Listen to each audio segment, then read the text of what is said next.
Mahilig ka ba sa urban gardening? Naghahanap ng lupa na pwedeng pagtamnan? Siyempre, malapit sa pamilihan, school, hospital at basic needs. Residential farming ang para sa'yo na pwedeng tirhan at pagkakitaan. May bahay ka na, pananim at negosyo ka pa, o diba? Saan ka pa?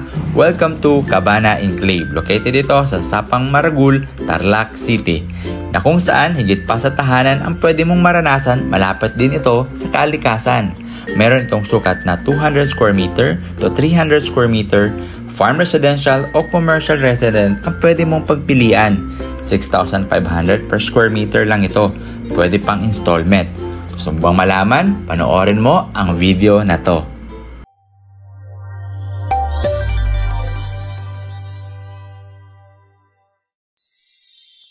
Alright mga kasanti, good morning! So nandito ako ngayon sa sasakyan ng ating napakakisig na CEO. Hello! Christian Paolo Makatangay. Mga kasanting, kumusta po kayo? Alright, at dito naman sa likod natin yung ating napakagandang Miss broker Rizalyn Makatangay po, misis po ni Sir Christian. So ngayon, ano nga ba yung gagawin natin ngayon? So meron ako, in-invite po tayo para makita yung isang project dun sa Tarlac. So if you're looking for a property na taga Tarlac kayo, or kahit hindi man taga Tarlac, kung kayo ay plan na mag for good dito sa Pilipinas, kung kayo matagal na sa abroad at syempre gusto na ninyo yung medyo meron kayong bahay, meron kayong pagkikitaan, at the same time yung mga plantito-plantita natin ng mga client natin. Oh, tamang-tama, perfect na perfect itong project na to sa kanila, Sir. Yes, I'm very excited dahil doon pa lang sa pag-explain sa akin ni Sir Christian, is na-excite siya. So how much more kung makita natin to. So can't wait to share with you guys. Panoorin nyo po yung video na to.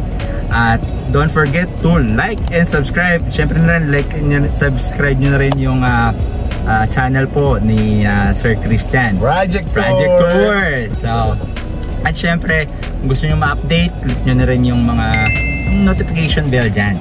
So ano pang gagawin natin? Let's go!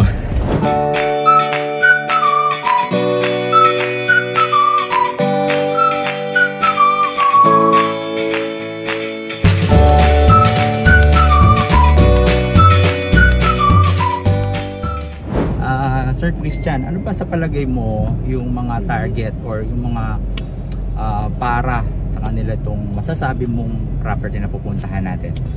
Actually, halos lahat naman halos lahat naman ng may gusto.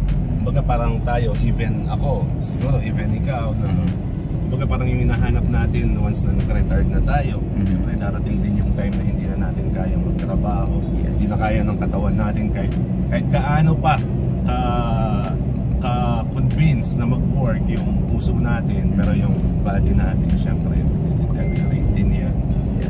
And this time, sa tingin ko, majority ng mga magiging client or mga maa-attract dito is yung mga malapit ng mag-retire, lalo na sa mga OFW.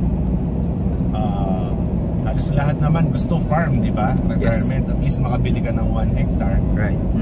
Pero syempre, hindi natin alam kung hindi lahat experience nila yung buhay sa farm. Yes, okay? Tama. Kasi imagine, kung meron kang 1 hectare na lupa, tapos retired ka na, medyo mahina na yung katawan mo, masakit na yung tuhod. Paano mo mami-maintain, di ba? Yes. Unless na lang kukuha ka ng mga tao or makakatuwang para mag-maintain doon. Kumbaga parang expensive pa rin siya. Yes. Kaya this time, itong project na pupuntahan natin, kumbaga parang package deal na lahat yun So all in one, Yes, all in one. Based sa experience ko,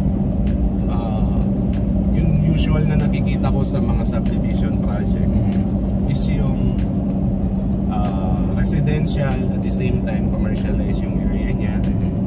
But this time, hindi lang yun, pinagsama-sama lahat, kasama yung farm, diba? Kumbaga, so pwede kang tatagal dito sa Pilipinas kasi minsan yung mga client natin gusto nila mag-retire dito, but at the end of the day, yung kabili na silang property, yung maintenance of property, diba? Yun. Pagka yung finances mo, isip mo rin kung paano mo siya gagapang para hindi ka na, yun yung purpose mo nga dito, papunta ka balik ng Pilipinas just to for good, di ba? Tama. So ito, as in all in one siya, may farm ka na, may commercial ka pa na sustain dun sa farm mo. At the same time, may bahay ka pa. Saan ka makahanap ng gano'n, ha? Yes, kaya nga sabi ko kinikilig ako dito sa project. Yes. And kumbaga parang naisip ng developer. Actually, grabe yung idea niya, no? Kasi parang in-anticipate niya na kapag nag-retire ka, syempre may adjustment period. Right, tama. Diba? So, parang ito yung pinaka-disadvantage niya. Sa excitement mo, bumili ka ng farmland, million, mag-spend ka, let's say 5 to 10 million para sa 1 hectare. Normally or mostly, makakapag-avail ka dun sa mga remote areas na mababa. Imagine, kung 10 million yan, 1,000 per square meter, saan ka pa bibili ng 1,000 per square meter ngayon na lote, di ba? Kaya. So, expect mo na nasa malayong lugar ka, paano kung hindi ka sanay doon? Kaya yan yung naisip ng developer. Kumbaga parang yung transition mo from busy na tao, tapos bigla kang magiging bored. Pero dito marami kang pwedeng gawing mga activities, di ba? So habang nasa sarili mong bahay, residential community siya, at the same time may farm ka, tapos yung mga lahat ng mga pangangailangan natin everyday is nandyan lang. Diba? Paglabas mo ng bahay. Kaya grabe yung idea na. And so ayun, excited po kami actually, hindi lang para sa amin, para sa inyo po, lalong-lalo na sa mga kasanting subscriber po natin, no? Abangan po ninyo ito kung marami na kayong nakitang project sa Kasanting page at saka sa Kasanting channel ni Sir George sa YouTube. Ito po yung abangan ninyo. I'm sure, I guarantee you, kayo po kikiligin sa project na to. Ayun, ha? Kapag kinikwento pa lang sa akin ni Sir Christian, talagang na-amaze na ako dahil mostly kasi ng mga client natin kumukuha sa atin is na preparation for their retirement dito sa Pilipinas. Sabihin pa natin na nasa ano tayo, yung pamumuhay dito mahirap, pero dito kasi pag once may sustainable income mo, masarap pa rin dito. Yes, yeah, diba? Dito sa Pilipinas. Marami tayong mga client na ganun yung sinasabi, hindi lang naman tayo. Ayun, alam mo Sir George, itong project na to, kumbaga parang selected lang yung papala rin na makakapag-avail nito. Kasi nasa 259 units lang. 259? Yes, imagine, di ba? Kumbaga masasabi mo na hindi talaga siya crowded and green development na rin siya.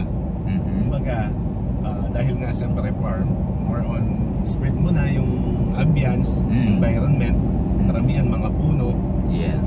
And pipili ka kung ano yung mga itatanim mo. Kumbaga yung matagal mong pinapangarap, sabi ko, ayun, malapit na. Naku, ang dami kong isa-shoutout dyan mamaya. Pag nakita nyo to, ano? Dating ko pa, ano. At saka masarap kahit na ako, di ba? Nung nakakita nyo po dun sa bahay ko, dun sa Ivy Hacienda. Meron na ako maliit na property nun. Pero ano naman, pag nag-harvest, iba mga tanim mo tanim, no? Pero pag nag-harvest ka, ang sarap. No? Iba ang sarap dun sa self-grown. Kumbaga nga, sabi nga, ika nga, pagdating sa trabaho, di ba?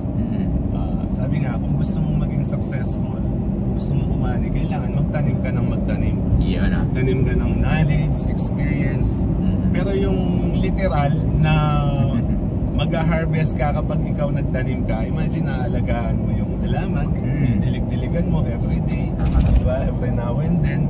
Kapag hinarvest mo na yan, kahit nasabihin mo yung tanim mo hindi ganun kasarap, pero namnam na namnam mo pa rin yung sarap kasi pinagpaguran mo. Yes. Yung masarap dun sa feeling na yun. Yun. So agree po kayo dyan, comment ka lang kayo dyan kung kayo man ay mga plantito, no? Yes. Kaya, and ito maganda Sir George. Nasa pre-selling tayo. Yun, no? So, pre-selling guys, yung i-ano pa lang, parang isa sa mga advantage nito, makakapili ka talaga na maganda yung location, tsaka murang-mura, walang introductory price. Yes, tama. And siya nga rin pala, no? Bakit Tarlac? Bakit sa Tarlac napili ng developer, no? Yan, Tarlac guys. Okay. Yan. New. Okay.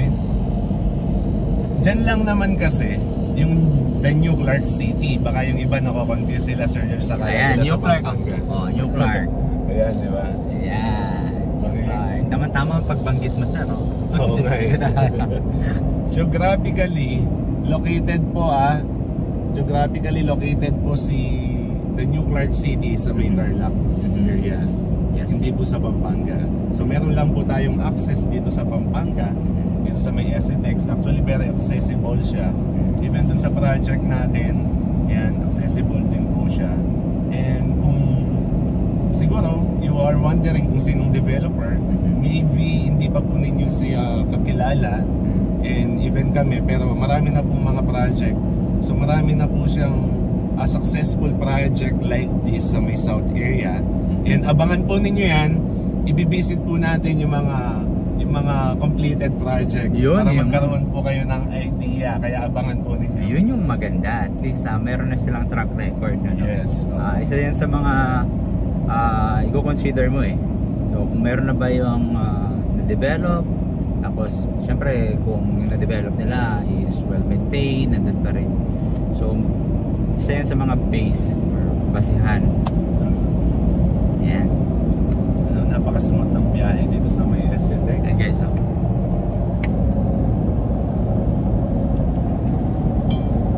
ayan, kung galing ka ng Manila, Sir George, papunta ka ng Tarlac City, siguro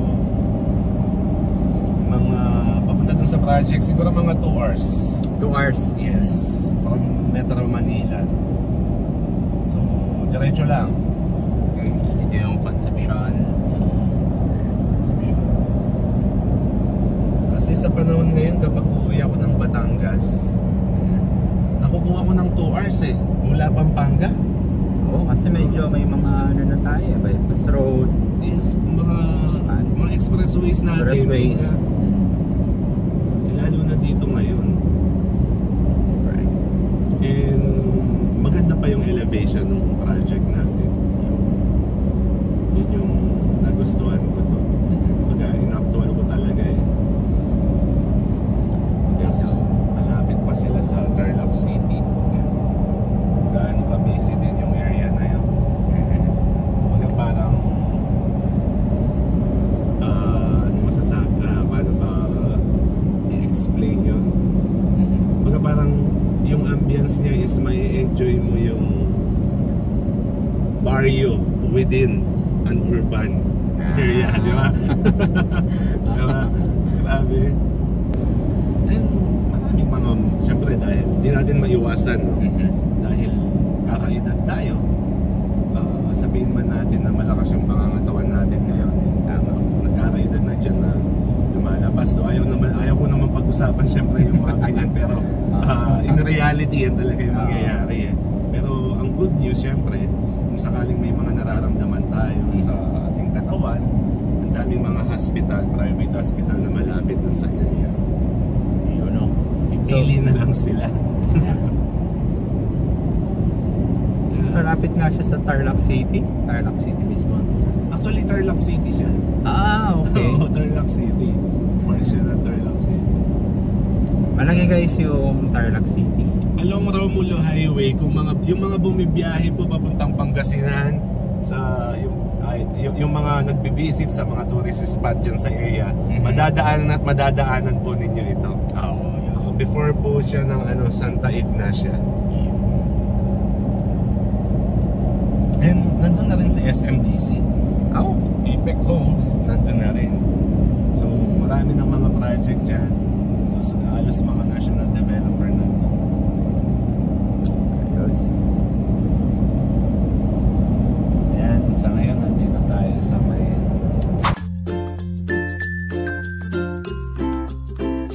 At dito na kami ngayon sa office na Cabana, dito located sa Tarlac. Pag-uusapan namin kung ano itong project na to at inintroduce sa akin. I-share ko sa inyo kung anong natuklasan ko. At syempre, pumunta na rin kami doon sa actual site. Ito ang drone shot niya.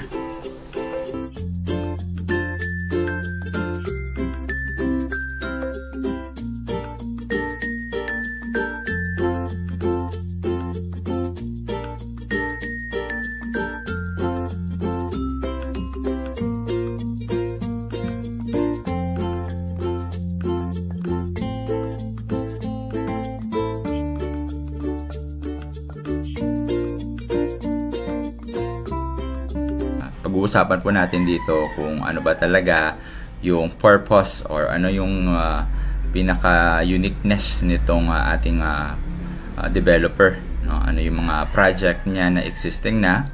At isa pa po yun sa mga excited akong i-share po sa inyo. Yan po yung ating gagawin na susunod na video. Pupuntahan natin yung mga project nila sa South. So, but for the meantime, ito muna ang bagong na-develop mo nila dito sa Capas Tarlac. Located po ito sa Sapang, Maragul. No? Along the highway lang din po ito. So, umpisa na po natin. So, ang pangalan po niya ay Cabana Communities. Ayan. Alright.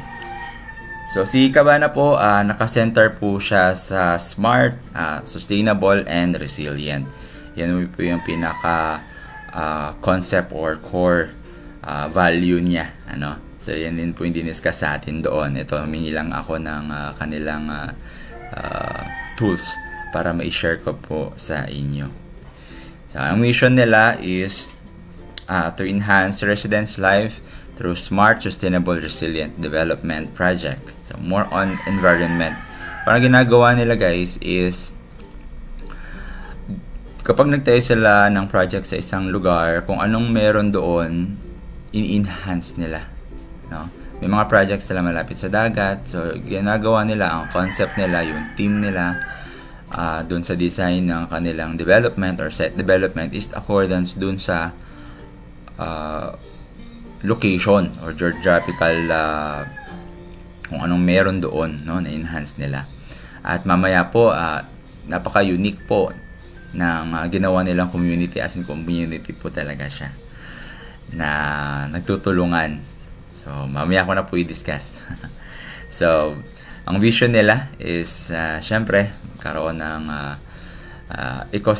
eco-conscious communities, yeah, where exceptional living, environmental, more on ano sila gusto nila na yung syempre, 'di ba, yung nangyayari sa mundo ngayon, yung sobrang climate change. So, ang mga project na gagawin nila is nakaakma doon para labanan yun, yung climate change. Kahit pa medyo syempre, mahirap labanan na kung ano yung nangyayari sa mundo na to. Right? Okay. So, ito naman po yung mga existing project nila. More on sa South po. Ayan. So, meron po sila dito sa Cavite, Mantok West, Amadeo, Pangil, Amadeo, Hangal, Amadeo, Halang, Amadeo, Banay-Banay, ayan, Poblasyon, Asisan, Tagaytay, Sambal, Tagaytay, Anuling, Mindez, Miguel, Mojica, Mindez, Bendita. Second, Magallanes. Ayan. So, marami po sila sa Cavite, meron din sila sa Batangas, Rosario, Batangas, malapit po sa mga beach. At meron din sila dito sa Bacolod. Ang kagandahan po sa kanila, once na naka-own po kayo ng project, once na bumili kayo na isa sa mga property, no? Or let's say dito sa Tarlac nakabili kayo. So meron po kayong access, no? Mamaya pakita ko sa inyo yung card na pwede niyong puntahan yung mga project nila. So meron silang connectivity. So let's say for example dun sa Rosario, Batangas, so which is na-develop nila, na-enhance nila yung mga beach doon. Na malapit, kung saan malapit yung project nila, ay pwede mo rin i-avail yung mga amenities. So, di ba? Hindi lang siya sa isang lugar. So, mostly kasi sa atin, pag bumili ka sa isang subdivision, doon ka na lang, di ba? Kung ano yung mga own na ng mga ibang developer na kahit same dun sa pinagbilhan mo, hindi ka pwedeng maka-access doon. So, ginawa nila ito kasi nga bawat project napaka-unique, no? At gusto nila na magkaroon ng syempre knowledge no, yung mga homeowner nila doon. At meron din silang in-house na agriculturist. So doon siya yung nagme-maintain doon sa amenities na meron doon na greenhouse. Pwede mo magpagtanungan kung ano yung season na maganda ngayon. So yun yung isa sa mga uniqueness po nila. Alright? So, yan. Si Cabana, ito po, it's more on nature po sila. Okay? Yan. So, ito po yung ating buong site development map. So, 266 lot. Makikita po ninyo dito sa bandang dulo. Ayan. Sa may bandang ito po yung highway na, no? Yung kulay yellow na tatlo sa yung main road. Tapos meron po tayong yung kulay purple. Yan po yung bahay na commercial at yung dalawang yung kulay green. Yan po yung parang park natin. Okay, and yung Cabana Square na kulay mga purple, yan po yung commercial. Tapos sa taas bahay. Tapos yung ating mga naka pink and orange, yan naman yung mga farm residential natin. Yan. So 266 lot siya in total. Ito naman ang concept nila. So farm residential. Ayan. Okay, ito din yung residential commercial nila. So sa taas, pwede kang tumira, ayan, mamuhay, at sa baba, pwede mo maging tindahan or kung anong business ang gusto mo. So, mamimili na lang po kayo. Alright? So, ito naman yung commercial nila. Yung commercial nila sa bungad ng development. So, ang nagmamanage po nito, yung mismong developer. So, more on mga lease po. Ayan. Sila din po magpapatayo nitong building. Ayan. Hindi siya po siya pwedeng i-own, pero pwede siyang i-lease. Okay? Ito yung mga malapit. Kaya po nasabi natin kanina na farm siya, pero malapit sa mga basic needs, no? Imagine nyo po, 15 minutes lang to Tarlac City, 21 minutes San Luis, 29 minutes San Miguel na, 27 minutes Tarlac City West, yan, Tiplex exit, 34 minutes Hacienda Loisita, STX exit, 39 minutes La Paz, 45 minutes Capas, 51 minutes Fael Bamban, so 51 minutes Bamban. Siyempre, malapit din po siya sa New Clark and Concepcion. Ito po yung itsura po niya, no? Malapit din po tayo sa mga church. Ayan. Yung elementary school. Ayan. Mga hospital, no? Malapit din po tayo. Ito naman yung mga amenities na pwede nyong i-enjoy dito. So, may branch po siyang greenhouse, commuter area park, jogging path, edible garden. Ayan. So dito naman sa ayan, no, merong magtutulungan yung community na magtanim. May swimming pool din po tayo. At syempre yung K-Suits unit. Ito yung mga meron po sa amenities. For example po, pag pumunta kayo sa ibang project, i-avail nyo po yung mga K-Suits unit nila. Pwede po kayong magstay doon. Pag member po kayo, pwede po kayong mag-check-in. Ganon din po yung mga ibang mga naka-avail na dun sa existed community nila. Kapag na fully developed na yung Tarlac or dito sa Cabana Enclave Tarlac, ay bibisita din. Ayan, so nagkakaroon po siya ng communities talaga, dahil lahat po ng mga project nila ay involved or pwedeng bisitahin. At syempre, kung gustong tumuloy, no, meron din silang accommodation. So, ang magmamanage po niyan is yung HOA mismo. Yan. Ito po yung kanilang basketball court, pavilion, playground. Yan, kompleto po, ano? Yan. So, ito naman sa amenities ng residential commercial. Ito, may jogging pad, sidewalk, common parking, family park, and may signage dyan na ilalagay, yung Cabana icon. Dito po, malaki po percentage na inallocate nila sa mga open spaces. Okay. Sa facilities, and meron din silang automated RFID, tulad po dito sa Cabana Amadeo nila, na finished project, sold out project po ito, no?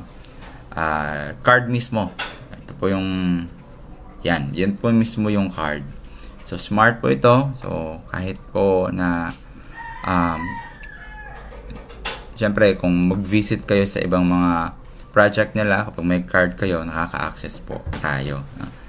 Pero kung 4 kayong member sa family, 2 lang po pwede.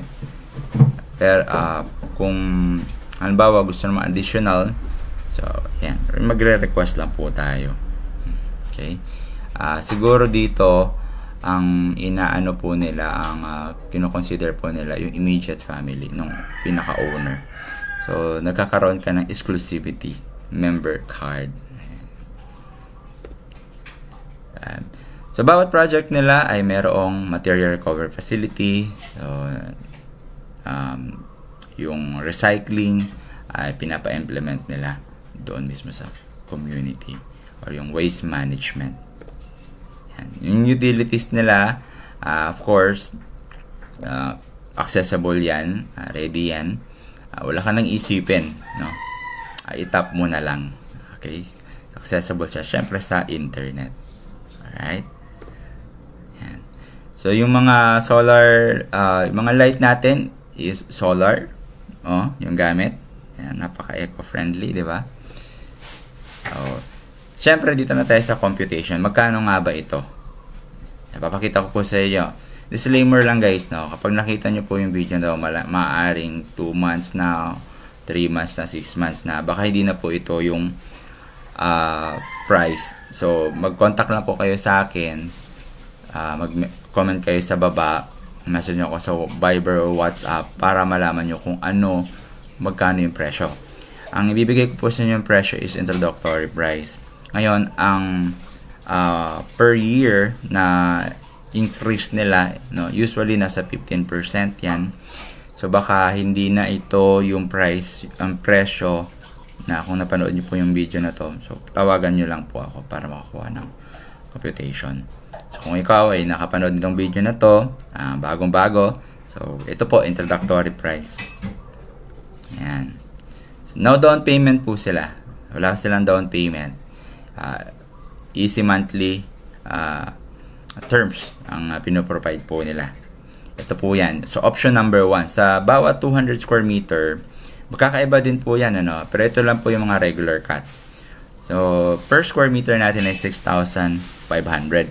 Introductory po ito, ano? Wala pa pong na-develop doon, pero magbibigay po ako sa inyo ng drone shot. Pero naglalagay na po sila ng muhon. Okay?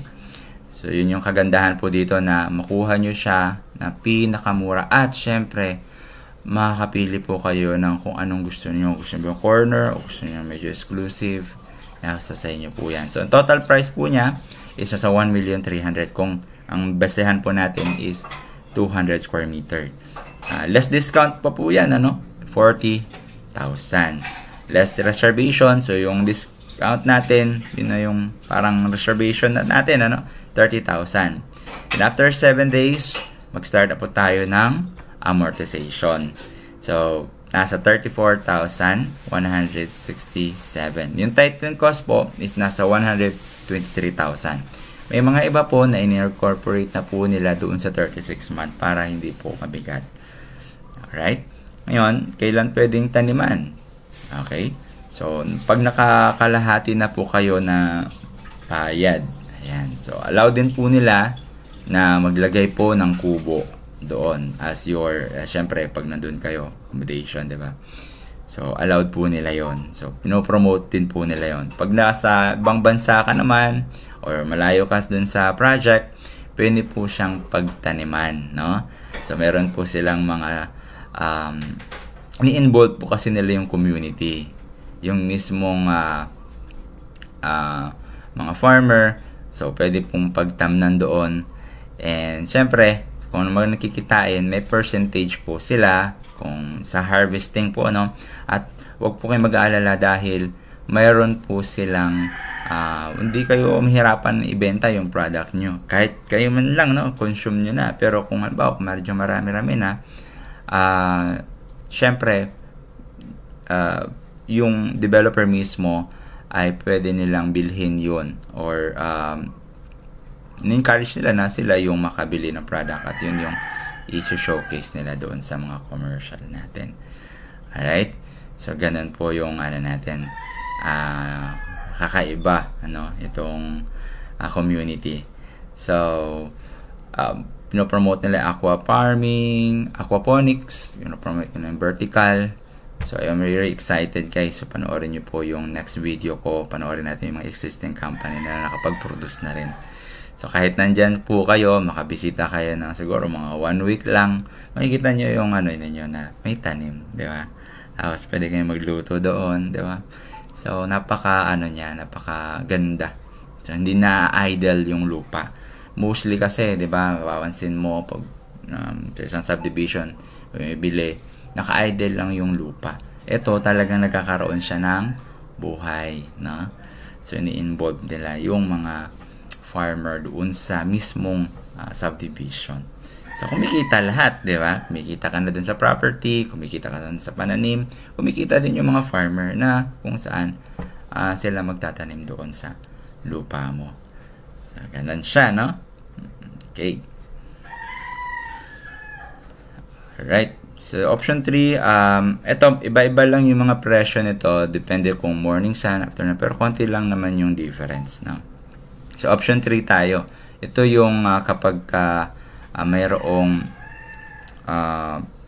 down payment. Okay. Dito pala na. So, yung 30% down payment. Kabawa, gusto mo na medyo liliit yung monthly mo. Diba? Pwede po kayong mag 30% down payment. Ang kagandahan po nito is meron po siyang malaking discount. So, magkano yung discount niya? Nasa 366,000 po. So, less natin reservation na 30,000. Nasa 336 po siya. At yung remaining balance po na 854, payable po siya in 36 months na 23,000 na lang. So, naka-less po kayo. Imagine po, naka-less po kayo ng okay, sorry. So, hindi pala yung 30% down payment is nasa 366. Yung less po nyo is 80,000. Okay. So, 70% po na 854. Yun po yung babayaran natin na 36 months na 23,000. So, mas mababa na po siya. Depende po sa inyo kung pwede nyo pong taasan yung 366,000. Ayan. At yung tithing fee, pwede incorporate po dyan sa amortization. Alright. So, ayan guys. Kung spot cash naman, okay? Ay, naku, ang ganda po nito. Kung may pera man lang po tayo, natatambay lang sa bangko. So, ito po. Meron po siyang discount na tumataginting. Ito po. Nasa, ayan po, 130,000. Okay? So, ang total po ng babayaran is 1,170,000. Pero, ang po na allowed lang po nilang kunin, since nasa pre-selling pa lang, is na 90% down payment, which is nasa 1,053,000. And then, yung reservation at the same time, no? At, yung 10%, babayaran natin siya kapag full completed na yung development. Ano yan sa Tagaytay? Hindi pa, dito pa sa Tarlac. Ayan. So, okay po. Ayan. kung meron po kayong pera, no, na nakatambay lang sa bangko, ang ganda po nito guys kasi 15% more than pa yung magiging increase ng value over the period of time. And ito, introductory pa. Ito, hindi naman kayo matatakot kasi meron na silang mga existed project, no? Meron na silang mismong naggumagana na project. Yun yung pupuntahan po natin, no? So, ang ganda po nito dahil syempre nauso na sa atin ngayon, ano? Yung pag nag-develop sila is hindi nila sinisira yung siyempre, di ba, usual natin ginagawa, sinementado lahat, di ba? Tapos bahay, semento, ganyan. Ito hindi. Ginagawa nila, ini-enhance nila yung kung anong meron doon sa geographical located yung project na yon. Alright? Ito pa. Okay? So, ito naman mo yung sample computation sa residential commercial po nila. Kung gusto nyo po ng may bahay sa taas, sa baba naman is commercial. Okay? No down payment din. So, ang total price is nasa 3 million per square meter. Nasa 12. Okay? Ang lot area niya is 250 square meter. Malaki-laki din siya. Less discount is 40. Less reservation fee is 50,000 yung reservation fee. So, nasa 2,910,000 na lang. Nababayaran natin for 36 months. Nasa 80,000 po yung monthly po niya. Ang titling is nasa 291,000. Right? Kapag gusto niyo naman ng mag-down para liliit yung monthly, 30% down payment, maka-discount din po kayo, 80,000. So, magiging monthly po ninyo ay sa 70% balance, ano? Nasa 56,000 na lang. Alright. Then sa spot cash, no, ng ating residential commercial, ito naman po, may discount po kayong 10%, 300,000 po. So, total price is nasa 2.7. So, dito naman is 90% lang pwede mo yung i-full, yung 10% po upon completion po ng site development. Alright? So, why invest in Tarlac? Bakit nga ba dito sa Tarlac? Pag-uusapan natin kung bakit ako kukuha sa Tarlac. No? Ano ba meron dyan? Diba? Tanong natin. So, dito po sa Tarlac kasi ang sentro ng business district. Kung nakapunta na po yung Tarlac, ang lapad po niya, marami po siyang mga businesses, halos kompleto na, no? And nandito na rin po yung mga agro-industrial development, agriculture development, tourism development, and yung mga malalaking mga big player na development is nandito na din po. Okay? So, nakaka-access ka dun sa Dingalan, sa San Fernando Airport, Poro Freeport, Clark International Airport, New Clark, nakaka-access ka. Kasi nasa gitna po tayo, no? Okay, marami po siyang mga agricultural environment, no? And natural resources. Mga falls, yan, marami. Yan. So, Sitio Baag, sa mga trekking, kilala.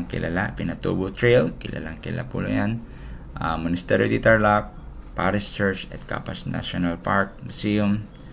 Nandito na po. And bakit nyo naman pipiliin si Cabana Enclave? Ito yan. Sa mga dahilan kung bakit is, of course, accessibility siya. Farming siya, no? Ito na yung sinasabi ni Sir Christian na farming siya pero malapit ka pa rin doon sa mga basic needs mo, like hospital, like supermarket, kung anong gusto mong bilhin, malapit ka pa rin. Okay? So, and exclusivity, hindi lang tayo pwedeng dito sa project na makaka-access din tayo, no, doon sa ibang mga project na kung anong meron sila, anong mga ginagawa nila sa project na maaaring pwede natin gawin po dito sa project or yung property na kinuha ninyo. So, it allows a connectivity. Okay, so, syempre, eco-friendly yung amenities nila. So, meron tayong man-made pond. Yan, man-made pond. Masarap mo dyan, magmuni-muni. Nature trail, meron din tayo dyan. Syempre, yung edible garden. May nagme-maintain po yan. Siyempre, may MRF, at automated gate. So for the security. Sustainable development. Kasi nga, it creates a community na kung saan, for example, may sa kapitbahay, may talong siya na tapos ikaw kamatis, pwede kayong mag-barter, diba? Mag-usap. And syempre, yung future value. So, isa ito sa mga nga po siya, highway po siya. Kaya in the future, marami pong development ang magaganap po dito. Yan. So, yan pa po. I hope magkaroon kayo ng idea kung ano ang pwedeng i-offer ni Kavana. Alright?